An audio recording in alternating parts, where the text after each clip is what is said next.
आरक्षी केंद्र थाना सदर जिला छतरपुर मध्य प्रदेश बनाम पुष्पेंद्र सिंह ठाकुर, गोविंद सिंह ठाकुर, राजकुमार उर्फ आरके सिंह। श्रीमान जी, यह प्रकरण आईपीसी की धारा 294, 323 धारा 34, 325 धारा 34, 354, 506 व अनुसूचित जाति जनजाति अधिनियम 1989 की धारा 31 325 व 31 आई के अंतर्गत दंडनीय अपराध के आरोप है कि उन्होंने दिनांक 12 सितंबर 2016 को दिन के लगभग 1 बजे थाना सटई के क्षेत्र अंतर्गत आने वाले ग्राम मझगांव में अभियोत्री कविता के ससुर जो कि जितेंद्र व पति गौरव एवं कविता को लोक स्थान पर या उसके समीप ऐसी गालियां जो उन्हें व अन्य को सुनने में क्षोभकारित करती हैं को देकर क्षोभकारित करते हुए एक दूसरे के साथ मिलकर निर्मित किए गए सामान्य आशय के अवगत शरण में कविता को मारपीट कर स्वेच्छा उपाधि तथा उसके ससुर जितेंद्र को मारपीट कर स्वेच्छा गंभीर उपाधि कारित करते हुए अभियोत्री कविता जो कि एक स्त्री है कि लज्जा भंग करने के आशय से उस पर हमला या आपराधिक बल का प्रयोग किया तथा यह जानते हुए कि वह अनुसूचित जाति का सदस्य उसे स्पर्श करने की लैंगिक प्रवृत्ति का कार्य उसकी सहमति के बिना करते हुए उसके ससुर जितेंद्र को संतरास करने के आशय से जान से मारने की धमकी देकर आपराधिक अभित्रास किया तथा कविता व उसके परिजनों को गाली गलौज करते हुए अधिनियम की अनुसूची में निर्दिष्ट अपराध किया। श्रीमान जी, यह स्वीकृत तथ्य है कि अभियुक्त कर की जाति ठाकुर अनुसंधानकर्ता सुरेंद्र चंदौरे ने गिरफ्तार किया।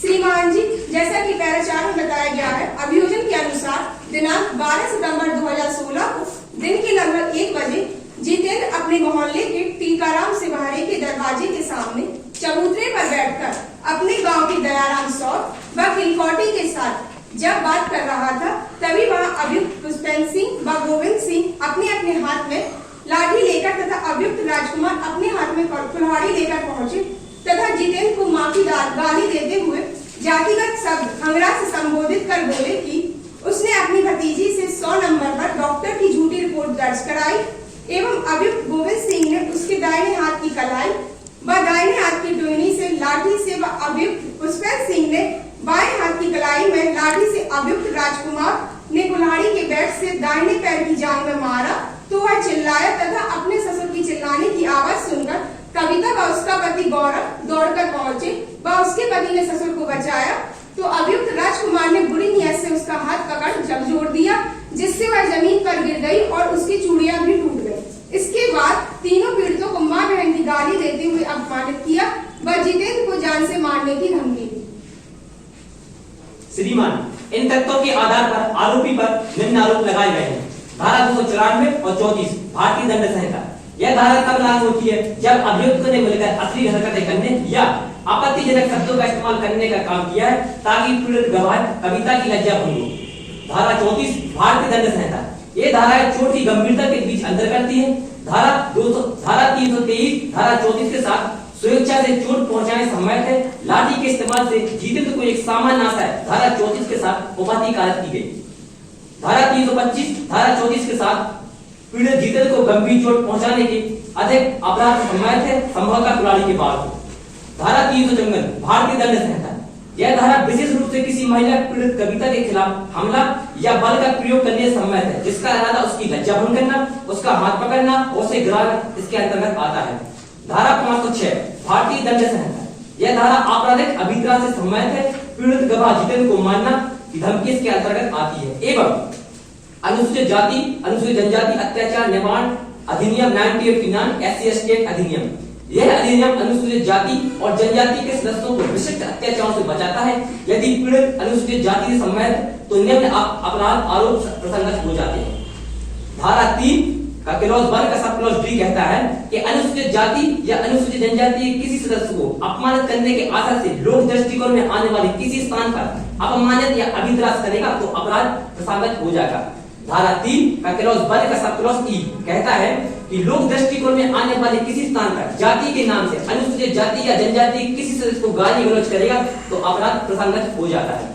धारा 3 का क्लॉज 1 का सब क्लॉज B कहता है कि अनुसूचित जाति या अनुसूचित जनजाति किसी स्त्री को इस आशय से यह जानते हुए स्पर्श करेगा कि वह अनुसूचित जाति या जनजाति से सम्बद्ध है जबकि स्पर्श करने का ऐसा कार्य लैंगिक प्रवृत्ति का है तो इस तरह का आरोप प्रसंगत हो जाएगा।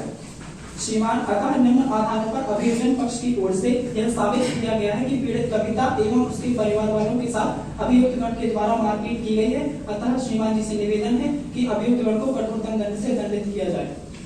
श्रीमान जी, हम अभियुक्त पक्ष से हैं और अपना पक्ष रखने की इजाजत चाहते हैं। अभियुक्तगण ने उपरोक्त आरोपों को अस्वीकार कर विचारण चाहा है। श्रीमान जी, अभियुक्तगण का बचाव यह रहा है कि उनके गांव में 2 दल है, जिसमें से एक दल उनका तथा एक दल पीड़ित पक्ष का है। इसलिए पीड़ित पक्ष ने उन्हें झूठा फंसा दिया है, वो निर्दोष है। पैरा नंबर 10 जो बात करता है कि सर्वप्रथम यह स्पष्ट कर दूं कि जब घटना के चक्षुदर्शी कहे जाने वाले टीकाराम से भरे किलकोटी ने अभियोजन की कहानी का कोई समर्थन नहीं किया है एवं टीकाराम से सूचक प्रश्न पूछे जाने पर वह अभियोजन की शेष कहानी को नकारता है एवं किलकोटी जो एक सिरे से अंत तक अभियोजन की कहानी को नकारता है। श्रीमान जी, पैरा नंबर जो 22 और 20 में बात कही गई है, एक अन्य साक्षी जो विक्रम है तो कविता का देवर है। उनके द्वारा भी कविता उसके पति गौरव एवं ससुर जितेंद्र के कथनों में विरोधाभास है। विक्रम के अनुसार घटना 1-1.5 साल पूर्व की घटना बताते हुए समय 1 बजे से 2 बजे होना बताया है। श्रीमान जी, कविता के पति गौरव ने अपने विधि परीक्षण में यह स्वीकार किया है कि नक्शा प्रतिचार पर उसके हस्ताक्षर थाने में बताए गए हैं, जबकि संहिता की धारा 354 तथा अधिनियम की धारा 3A आई की धारा 354 तथा अधिनियम की धारा में उन्होंने दिनांक 18/9/2016 को घटना स्थल पर चूड़ी जब्त कर जब्ती पत्र प्रवृत्ति बनाया है। श्रीमान जी, जिस प्रकार अभियोजन पक्ष द्वारा कहा गया है कि कविता के पति गौरव ने मामले का समर्थन किया है, जबकि गौरव ने अपने प्रतिपरीक्षण में कहा है कि अभियुक्त राजकुमार सिंह ने कुदृष्टिपूर्वक उसकी पत्नी का हाथ पकड़ा। इतना ही नहीं, गौरव तो प्रतिपरीक्षण के बाद पत्र क्रमांक 4 में अभियुक्तगण ने इस सुझाव को स्वीकार करता है कि वह घटना के समय अपने घर पर था। क्लॉज 2(a) के संबंध में कविता की कोई ऐसी साक्ष्य नहीं है कि अभियुक्तगण राजकुमार सिंह ने उसकी लज्जा भंग करने की आशा से उसका हाथ पकड़ा एवं जितेंद्र भी अपने साक्ष्य में यह नहीं बताता है कि किसी अभियुक्त ने उसकी पुत्रवधू का हाथ पकड़ा एवं उसकी लज्जा भंग करने की आशा से उसका हाथ पकड़ा गया था, जो पैरा नंबर 26 यह बात करती है। श्रीमान जी, जैसा कि बचाव पक्ष में कहा गया है कि टीकाराम चौधरी किलकोटी ने मामले का समर्थन नहीं किया है। इस संबंध में एक केस भी आता है राजस्थान राज्य बनाम तेजाराम। इस मामले में सुप्रीम कोर्ट ने ये निर्धारित किया गया है कि साक्ष्य की विरोधिता अभियोगी का मामला असमर्थित नहीं करती यदि अन्य साक्ष्य इसका समर्थन करता है। एवं इस संबंध में पैरा 46 में बताता है, जिसमें कहा गया है कि अधोकथित हो चली नैतिकता के काल में किसी स्वतंत्र व्यक्ति से अभियोजन कथानक समर्थन की अपेक्षा करना निरर्थक है। अतः टीकाराम चौधरी व किलकोटी के समर्थन न करने से मामले की सत्यता पर विपरीत प्रभाव नहीं पड़ता।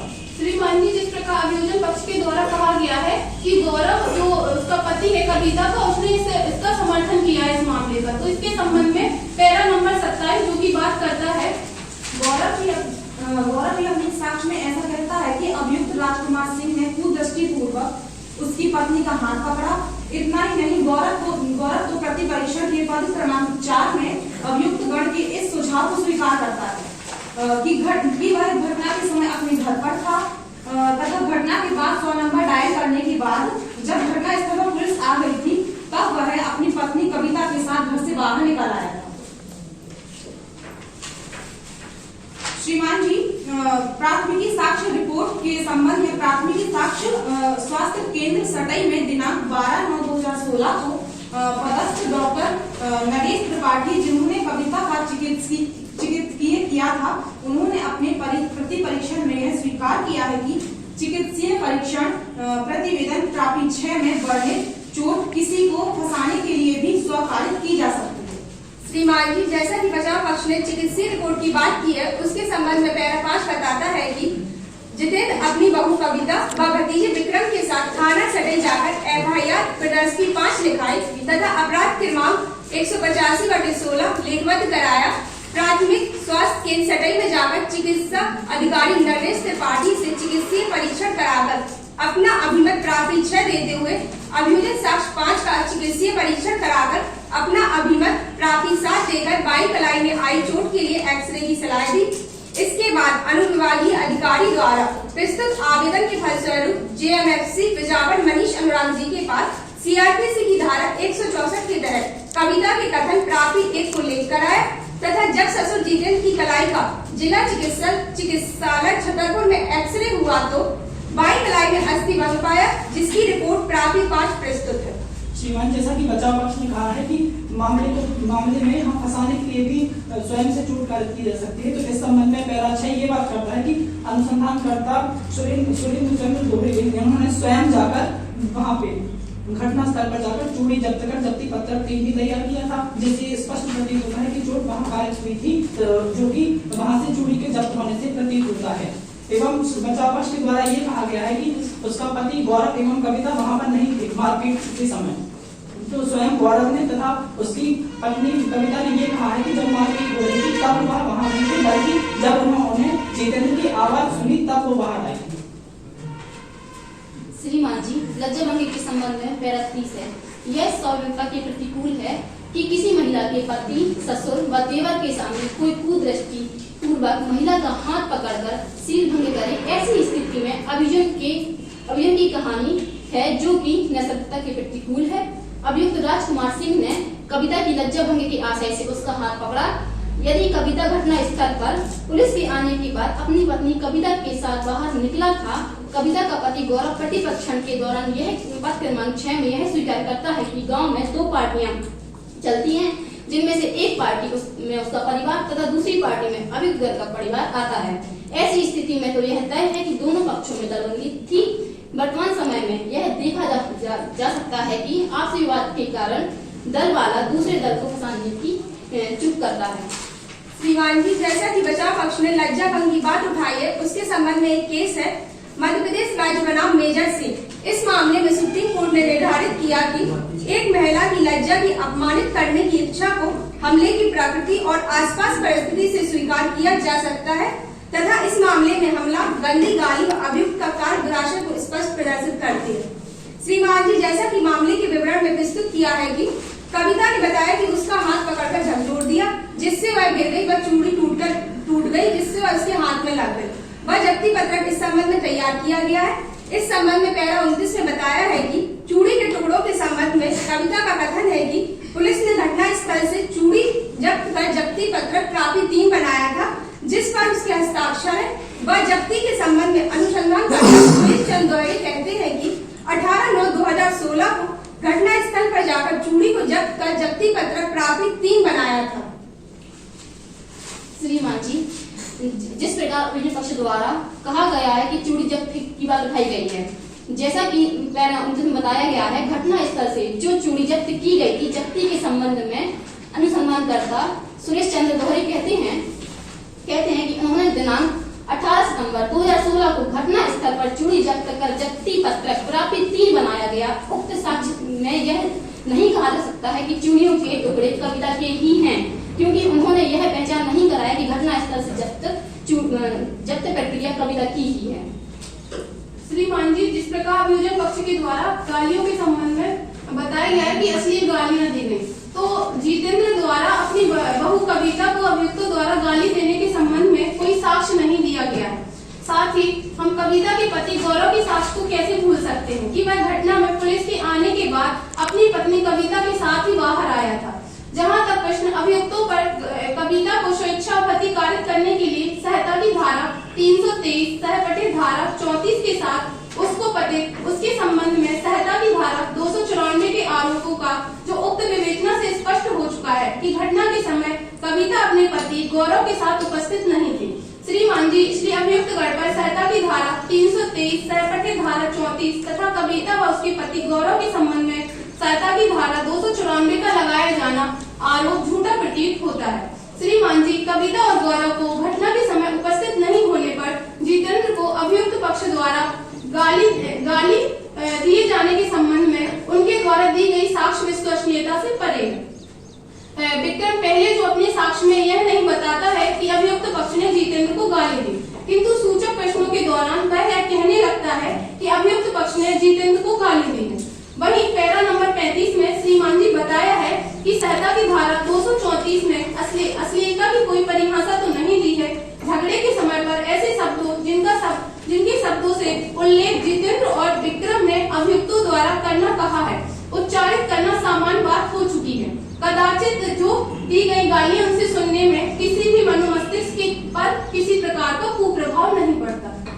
श्रीमान जैसा कि बचाव पक्ष के द्वारा कहा गया है कि उसको कोई भी गाली नहीं दी गई, तो इस संबंध में पैरा 4 बताता है, जिसमें कहा गया है कि जितेंद्र को मारपीट करते हुए अभियुक्त गण के द्वारा माती गाली देते हुए एवं जातिगत शब्द खंगरा कहते हुए भी संबोधित किया गया है, जिससे स्पष्ट प्रतीत होता है कि उनके द्वारा मारपीट भी की गई तथा गाली देकर जातिगत शब्द भी कहे गए, जो स्वयं उससे जितेंद्र को तथा आसपास जो सुनने वाले लोग थे उन्हें भी शोकारित करते हैं। श्रीमान जी जैसा कि अभियुक्त पक्ष ने कहा है कि वह खंगरा जाति का है, लेकिन इससे संबंध में इनके द्वारा कोई भी जाति प्रमाण पत्र पेश नहीं किया गया है। श्रीमान जी जैसा कि बचाव पक्ष द्वारा कहा गया है कि जाति प्रमाण पत्र पेश नहीं किया गया, तो इस संबंध में पैरा 11 में बताया गया है कि जाति प्रमाण पत्र यदि पेश नहीं किया गया परंतु अनुसंधानकर्ता को दिया जाना प्रमाण पत्र पर्याप्त है तथा जब्ती कोई पूर्ववर्ती शर्त नहीं है। इसी संबंध में पैरा 12 में बताया गया है कि सुनील कुमार अहरवाल ने अपने प्रति परीक्षण में यह बताया है कि जो दायरा पंजी लेकर आया है उसमें वर्णित जाति प्रमाण पत्र किसके द्वारा निकाला उसे यह जानकारी नहीं, परंतु वह दस्तावेज उपखंड अधिकारी बिजावर की सीलयुक्त हस्ताक्षर सहित है। इस कारण वह लोक दस्तावेज है जो कि भारतीय साक्ष्य अधिनियम की धारा 74 के तहत ग्राह्य है। इस कारण उद्धारणा की जाएगी कि अनुसूचित जाति से अनुसूचित जनजाति सूची क्रमांक 35 में बताया है कि खंगार अनुसूचित जाति है।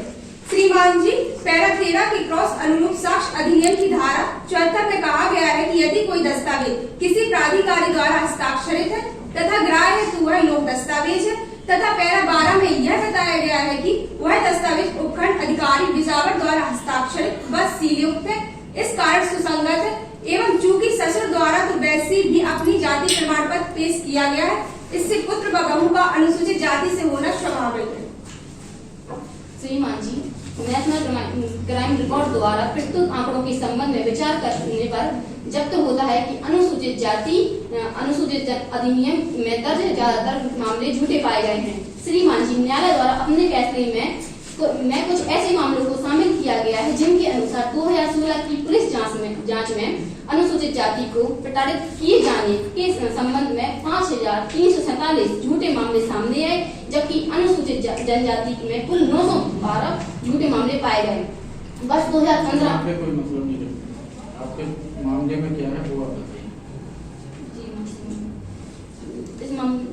जावेद खान बनाम छत्तीसगढ़ राज्य 2022। इस मामले में छत्तीसगढ़ हाई कोर्ट ने अभियुक्त को जमानत देते हुए कहा कि अदालत के पास जमानत देने की शक्ति है, जबकि ऐसा प्रतीत हो रहा है कि कानून का सरासर दुरुपयोग किया जा रहा है।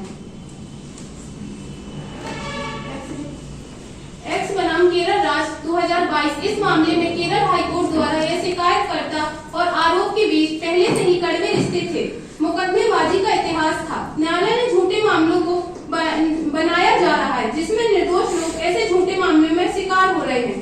केरल राज्य ने कुछ शर्त लगाने के बाद अभियुक्त को गिरफ्तारी से पहले ही जमानत दे दी। अभिलेखन साक्षी की उपयुक्त समीक्षा से यह निर्धारित किया जाता है कि अभियोजन युक्ति संगत संदेह से परे अभियुक्त गण के विरुद्ध संहिता की धारा 354 व उसके लिए अधिनियम की धारा 3 क्लॉज 2 V1 तथा अधिनियम की धारा 3 क्लॉज 1 W1 के आरोपों को झूठा एवं असफल रहा है। श्रीमान जैसा कि बचाव पक्ष के द्वारा जो बात कही गई है कि आधे से ज्यादा मामले झूठे प्रस्तुत किए गए हैं, तो ये केवल वर्तमान समय की परिस्थिति के हिसाब से एक ही तथ्य को प्रस्तुत किया गया है। वहीं यह भी देखा जा रहा है कि वर्तमान समाज में जो जातिगत व्यवस्था इतनी तेजी से फैली हुई है कि हमेशा ही उच्च वर्ग के लोगों के द्वारा निम्न वर्ग जाति के साथ हमेशा मारपीट की जाती है तथा प्रताड़ित किया जाता है। तो केवल इस आधार पर ये नहीं कहा जा सकता कि ये मामला झूठा है, क्योंकि इसका जो जब्ती पत्रक बताता है एवं घटनास्थल पर और एक्सरे रिपोर्ट ये सब यही बात प्रस्तुत करते हैं कि उसके साथ मारपीट हुई थी एवं भारतीय साक्ष्य अधिनियम की धारा 7 के तहत एक ही संव्यवहार के भाव होने के कारण ये इस मामले में ये तथ्य स्वीकृत है। श्रीमान जी, जैसा कि अभियोजन पक्ष ने के द्वारा नक्शा प्रपत्र पेश किया गया है तथा पीड़ित के द्वारा जो कथन दिए गए हैं उनमें जो नक्शा बताया गया है उन दोनों में असंगतता है। इस कारण भारतीय साक्ष्य अधिनियम के तहत ग्राह्य नहीं है। पीड़ित ने तालाब का जिक्र किया है, वादी नक्शा में तालाब की कोई बात नहीं है। श्रीमान, जैसा कि बचाव पक्ष के द्वारा कहा गया है कि तालाब की बात उठाई गई, इस संबंध में एक केस है गंगा राम बनाम मध्य प्रदेश राज्य। इस मामले में ये कहा गया था कि ये कोई इस मामले में ये कहा गया यदि कोई तात्विक त्रुटि नहीं है तो वो मामले को तथ्य साबित नहीं करती है। अतः जो तालाब की बात कही गई है तो गवाह पीड़ित व्यक्ति का एवं जो उसके साथ साक्षी थे उनके द्वारा ये कहा गया कि उसके घर से कुछ दूरी पर तालाब था तथा मारपीट किलकुटी के मकान के दरवाजे में की गई थी। तो तालाब की जो बात उठाई गई है वो इस मामले से असंगत है। श्रीमान जी, इस मामले से संबंधित कुछ केस इस प्रकार है कि खुज्जी और सुरेंद्र तिवारी विरुद्ध राज ईयर 1991। इस मामले में सुस्पष्ट निर्धारित किया गया है कि पक्ष विरोधी साक्षियों के कथन को अभिलेख से बिल्कुल साफ हुआ नहीं माना जा सकता। उनके साक्ष्य का वह भाग मान किए जाने योग्य जो उपयोग में लाया जा सकता है। दूसरा केस इस प्रकार है कि गंगा सिंह बनाम मध्य प्रदेश राज्य 2013। इस मामले में कहा गया है कि ऐसी अनुसंधान त्रुटि जो कहानी की तह तक नहीं जाती पर कोई विपरीत प्रभाव नहीं पड़ता है। श्रीमान जी से निवेदन है कि जैसा कि बचाव पक्ष ने कहा कि कविता वह नहीं थी, इस कारण गाली दी, उसके इस कथन को सत्यता से परे माना, लेकिन उसका ससुर जीतन ने बताया है कि उसे खंगरा कहकर जातिगत गाली देकर अपमानित किया। यह कथन पैरा 34 में बताया गया। श्रीमान जी, कविता के पति गौरव ने अपनी साक्ष्य में स्वयं स्पष्ट किया है कि वह घटना में पुलिस के आने के बाद अपनी पत्नी कविता के साथ बाहर आया था। तो उस समय जिस समय वह घटना कारित हुई थी वह उपस्थित नहीं था, तो उसकी लज्जा भंग कैसे हो सकती है?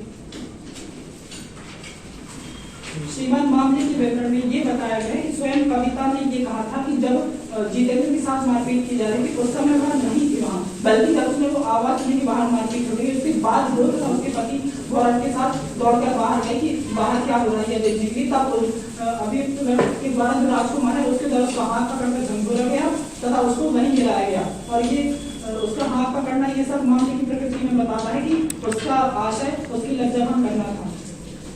अतः निम्न आधार पर अभियोजन पक्ष की ओर से यह साबित किया गया है कि पीड़ित व उसके घर वालों के साथ अभियुक्त गण द्वारा मारपीट की गई है। अतः श्रीमान जी से निवेदन है कि अभियुक्त गण को कठोर दंड से दंडित कर समाज में शांति व्यवस्था स्थापित की जाए।